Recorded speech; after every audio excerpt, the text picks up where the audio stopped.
colleghi moldavi che vi aspettano, se avete dei parenti, dei conoscenti che hanno bisogno e non sanno dove andare, sappiate che è appena potranno ospitare anche i rifugiati perduti, non lasciateli a casa. Chi ha bisogno in Moldavia ci sarà sempre un posto per voi, sempre. Noi sappiamo che... Слава Україні! Героям слава!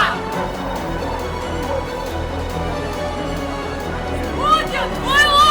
Путін хуйло! Путін хуйло! Путін хуйло! These are very... Grazie ancora veramente. Путін хуйло! Путін хуйло! Путін хуйло!